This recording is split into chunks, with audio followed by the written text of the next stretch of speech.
actually take over the leadership roles in Assocham in the coming years.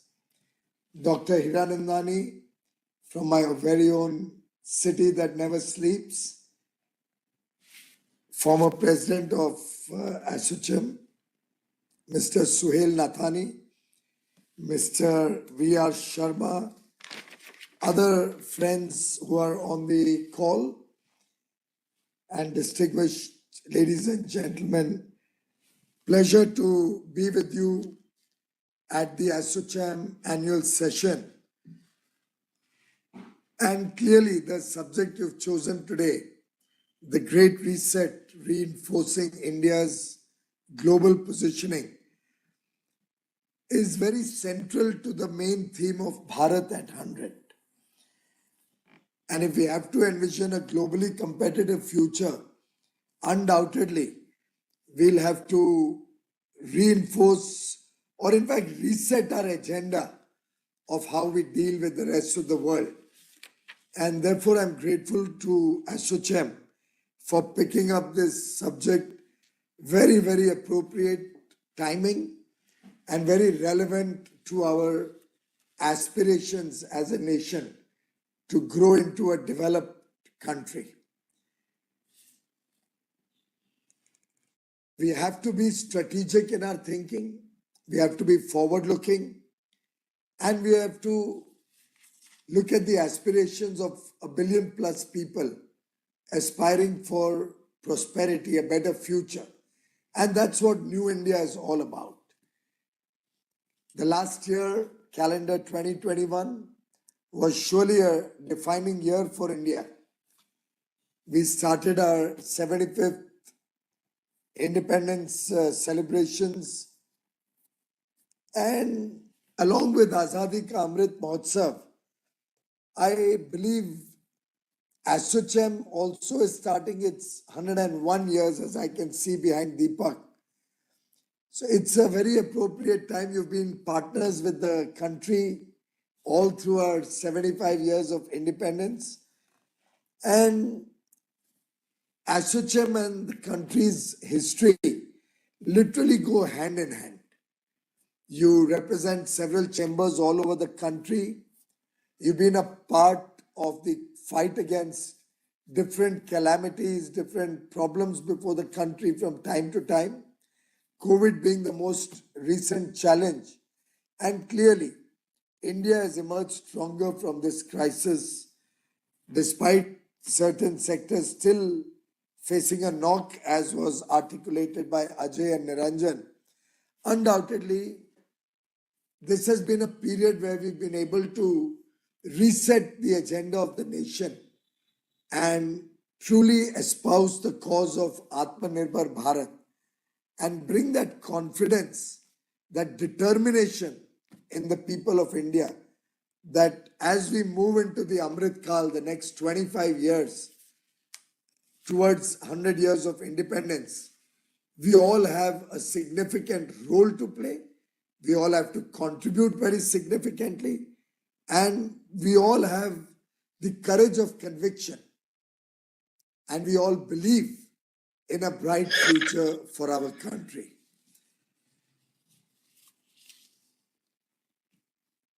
If you were to look at the journey that is before us, I recall Prime Minister Modi's statement, where he had very appropriately put it, that there comes a time in the development journey of every country when the country redefines itself afresh and pushes forward with new resolutions. Today, that time has arrived in the development journey of India. When we talk of the Amrit Kal, our aspirations cannot be small. We have to ascend and attain new heights for India and for every citizen of India. And therefore, our goals also cannot be small. I know many of the speakers spoke about ambitious goals. But here again, the Prime Minister had said that the Amrit Kal is of 25 years. But we cannot wait for that long. to achieve our goals. We don't have that luxury of time. We'll have to start now. We'll have to really move forward immediately. We don't have a moment to lose. And therefore, engagements such as today's interaction, coming up with very good suggestions, as I got today, and I've made my own notes about all that you have articulated or spoken about. And clearly, I can sense that mood in the nation to move forward very speedily, very rapidly. When Vineet speaks about a $400 billion export target, it was not my target alone. You will all recall we had extensive discussions. I could even call it negotiations with all of you, with all the export promotion councils, with sectoral industry leaders, with the missions all over India. The Prime Minister himself engaged with all the missions and industry and exporters. And this target was a collective target that the nation decided. And we have that old Shah Rukh Khan dialogue that जब किसी चीज की बड़ी इच्छा होती है या कोई चीज ठान लो, I don't know the exact wordings. I don't know who's the filmy person here, but पूरी कायनात उसको सच करने में लग जाती है. कायनात आपके साथ जुड़ जाती है. सच करने में लग जाती है. So I think it's that same old story once again. And we have to repeat this again and again and again. I'm delighted to share that we are at $374 billion until February 2022, 11 months of this year. So I do believe that irrespective of the problems we have in the northern parts of Asia or Europe, we are well on track not only to achieve 400, I'm hoping closer to 410. Similarly, on services, I've already reset the target twice during the year. And despite travel, tourism, hospitality, all of them taking a knock, which Niranjan and Ajay spoke about, we had a target of about 200 something, then we made it 225, then I made it 240. But looking at the numbers as they are coming in, I won't be surprised if we cross 250. So this will be a year of huge records. Possibly for the first time, we'll be edging very close to 25% of the nation's GDP coming out of exports, both goods and services.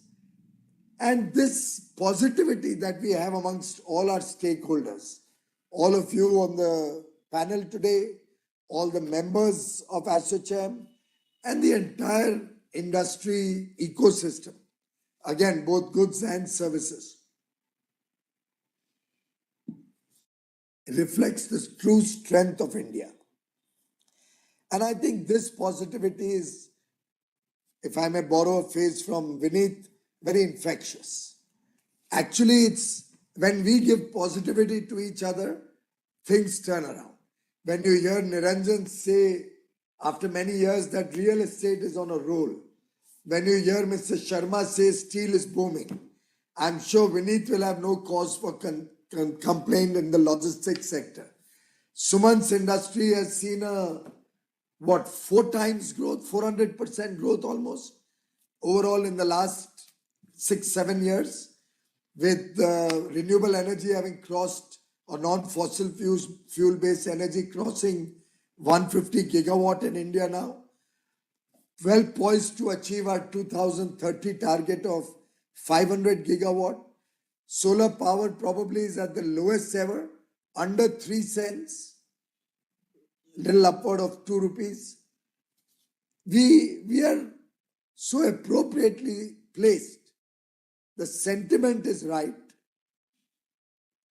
The narrative has moved from why India to why not India.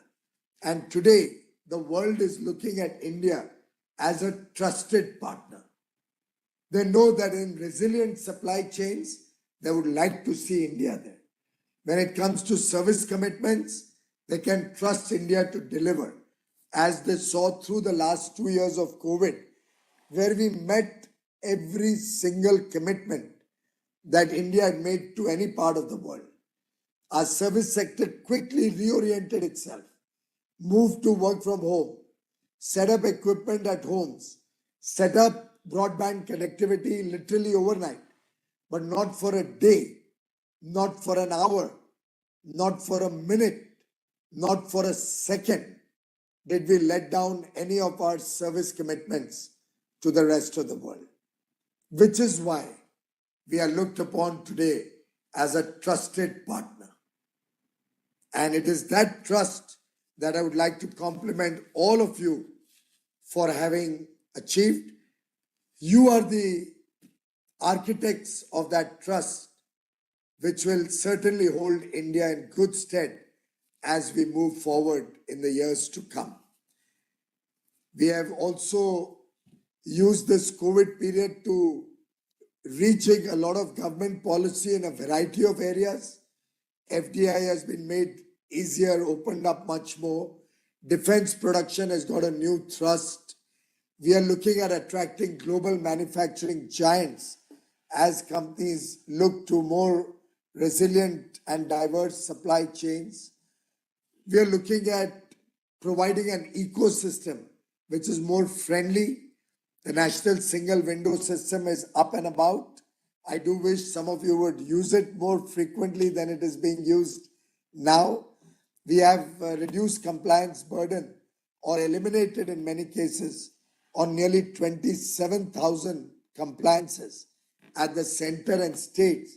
But the work is still incomplete.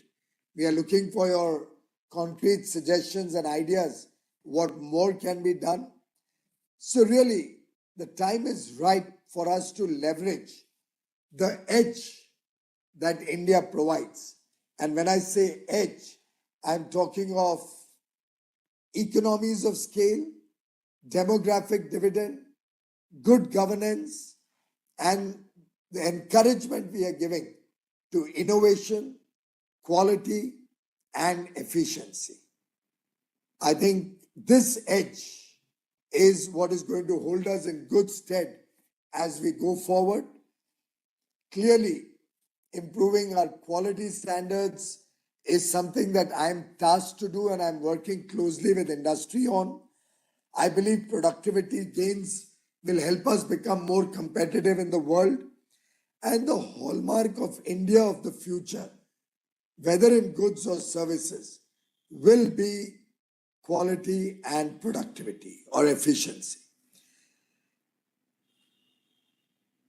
I believe the time has come that we as a nation should accept that we are going to have one quality in the country. What we make and deliver, whether for the Indian market or for the world market, should be the same. And I'm at pains, morning to evening, at every session, every meeting, encouraging Indian industry, Indian stakeholders to start accepting quality control orders, start accepting high quality standards benchmarked to the best in the world. Take the case in point of the auto sector.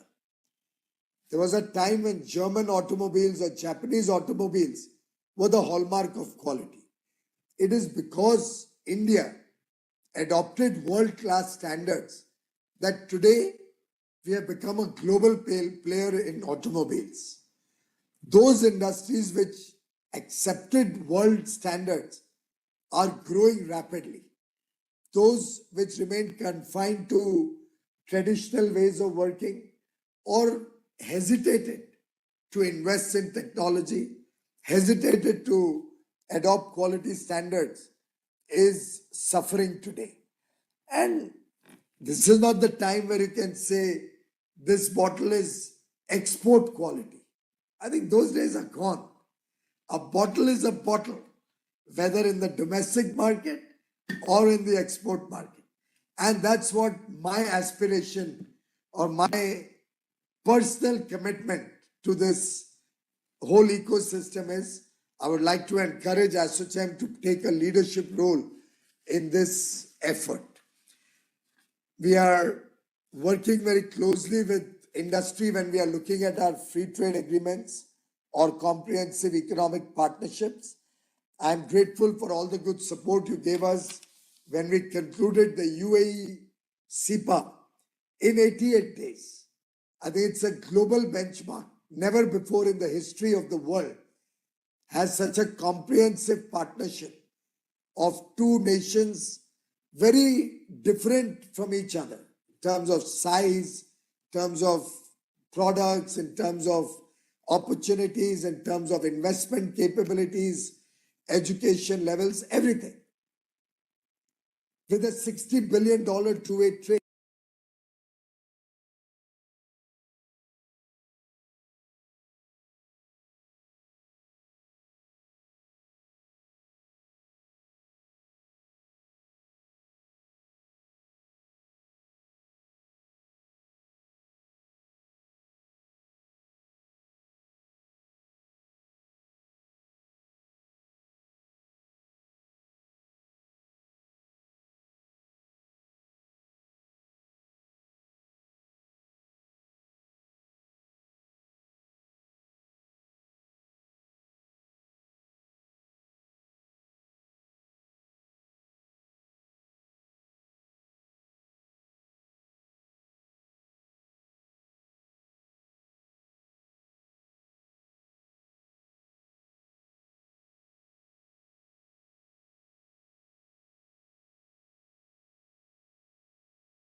Reforms.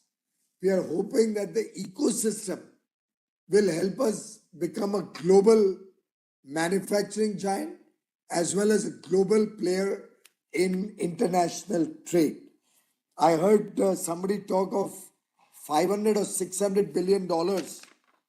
I think Mr. Sharma mentioned export in the $5 trillion target. Sir, usse kaam nahi chalega. If we want to be a $5 trillion economy, our export of goods and services will have to be $1 trillion at least. Ideally, 25%.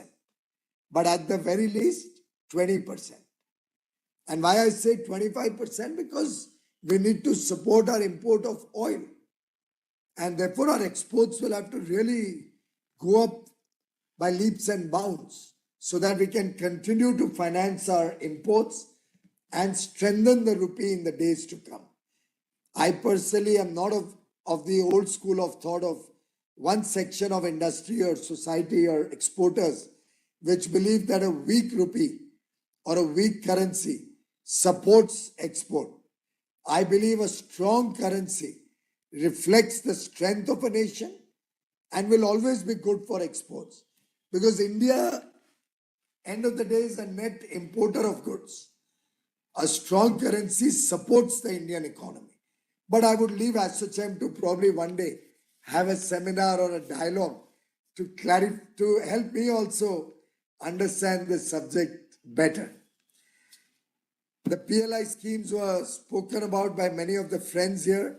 We are looking at about 6 million jobs, additional production of at least 30 lakh crores in the next 5 years. We're looking at huge investments coming into the country. And clearly, both domestic and international players are looking at India as a big opportunity to make in India for the world, to serve from India the rest of the world. And therefore, as we move towards single window clearances or simpler approvals, or even reduce the burden of compliances through self-regulation or self-certification, we'll have to work as partners. If you don't use the single window, I'm not encouraged to do more to simplify your businesses. If you don't become demanders of simplification, of less compliance burden, how am I to know what is bothering you? I'm doing the best I can from my own understanding or my team's understanding.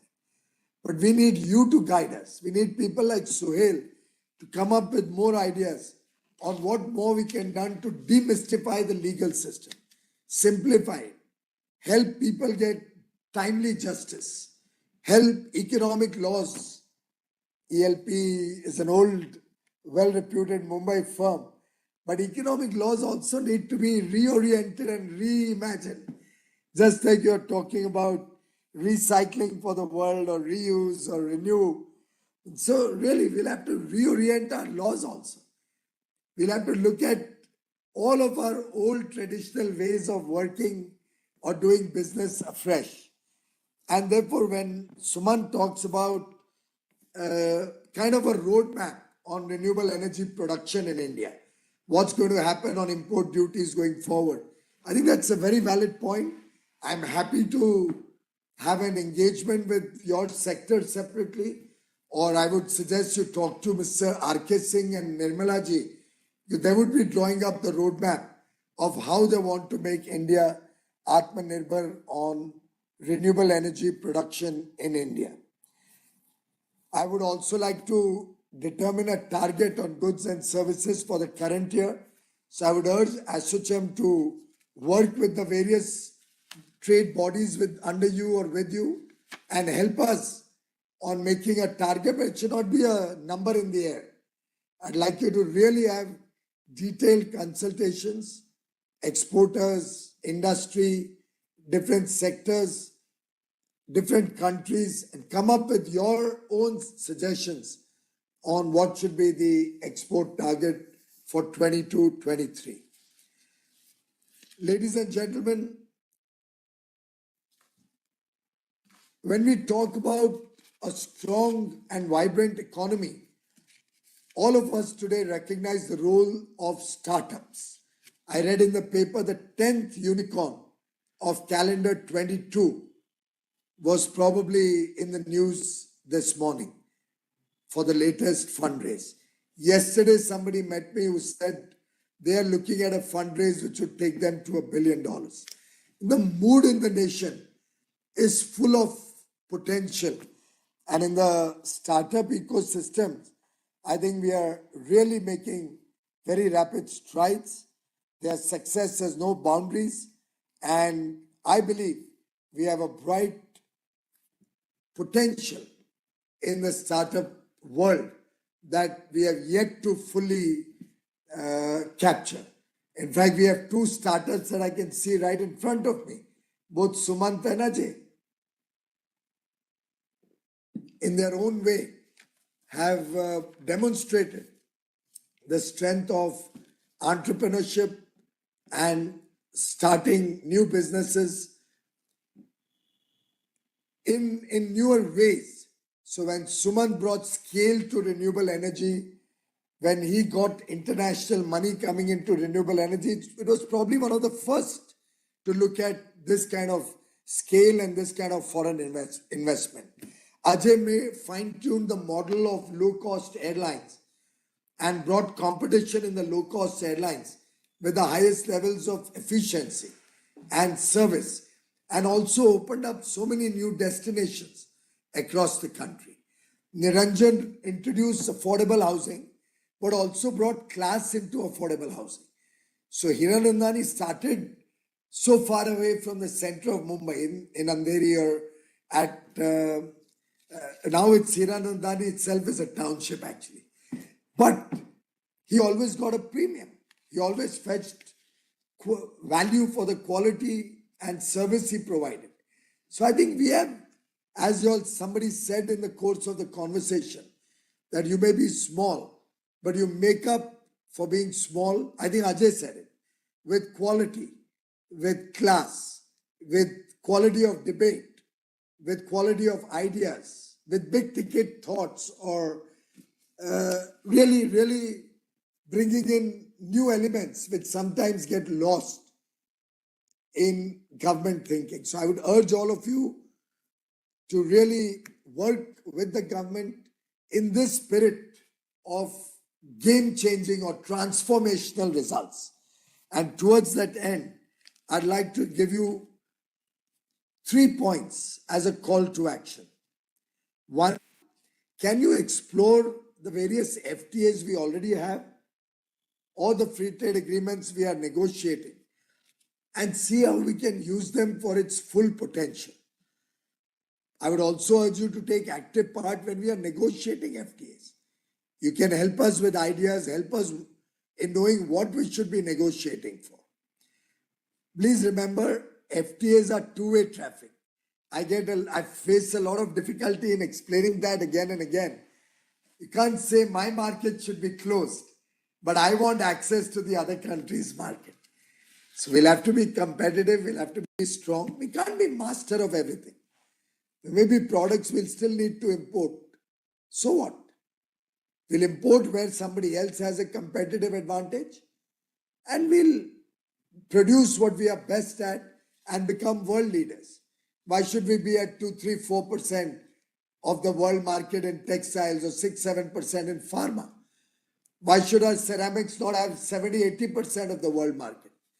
Why should our agri or processed agri products not go up to $100 billion, giving our farmers better income? So let's see how we can use our FTAs to the best of our ability. Second, can we, through our actions, instill a feeling of pride in Indian citizens that Indian products are at par or probably better than global products? Can we make the difference of Indian products visible? Can we brand India as a quality producer? Unless we do that, and we still live in that old age, as I said, of export quality, we'll not be able to truly be a world player. Gone are the days where imported or export quality meant better. The Made in India mark should compete with global brands in every category.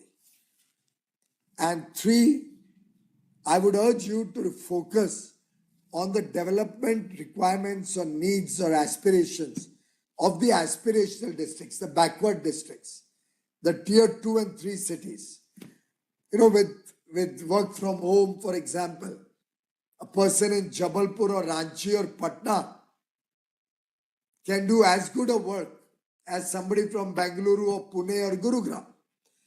So we can make these the future export hubs, along with the one district, one product program that we have launched to promote specialization in each district. With this, ladies and gentlemen, I would like to conclude by saying, let us make in India for the world, for which our collective effort is of utmost importance.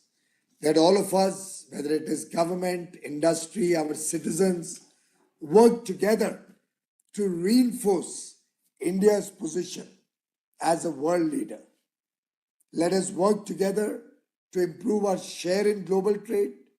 Let us work together to increase our share of manufacturing in our GDP, because that will be where we can create the maximum direct and indirect jobs. Can we become amongst the top 3 nations worldwide in the global services trade? Let's make some ambitious targets on sustainability, on which Suhail spoke extensively. Maybe we can use the G20 platform to kind of have a theme, help us create a theme for our year in G20, which resonates with India, resonates with 135 crore Indians. Let us see what we can do. Why 300 million? Can we not aspire for bigger and more ambitious targets, whether it's in our airline industry, our real estate sector, renewable energy, or steel industry? Let every industry look at really becoming global in size and scale and quality. As they say, the best way to predict the future is to create it. And I invite all of you to help us craft a beautiful future for India. Thank you very much, ladies and gentlemen. Thank you, Honorable Minister. It was indeed a pleasure to listen to you. May I now request Savanji to formally close the session. Thank you so much, Savanji. Yeah, thank you so much, Deepak. And thank you so much, Honorable Minister, for giving us, as always, a very inspiring session. You covered a lot of ground in your speech. You spoke about the aspirations of the country, the task at hand for the government, the way you're going about working, and what you specifically expect from industry.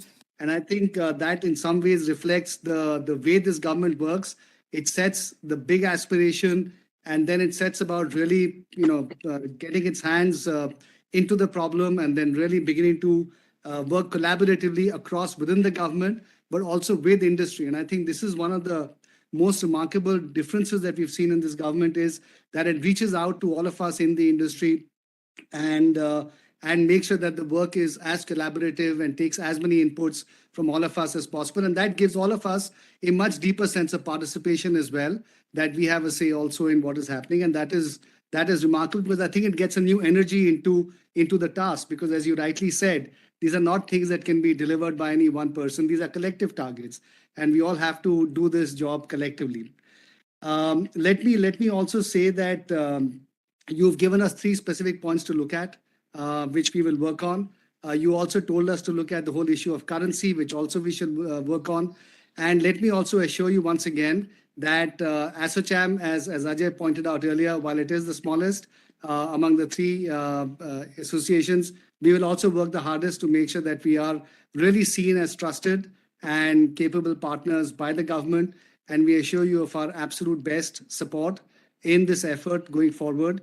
And please rest assured that we shall give our best to make sure that we work closely with you on all of these targets, because these targets are, as you said earlier, are our collective targets. Thank you so much for agreeing to be part of this session, and look forward to engaging with you again. Thank you. Thank you, sir. Thank you. Thank you very much. Thank you. Bye-bye.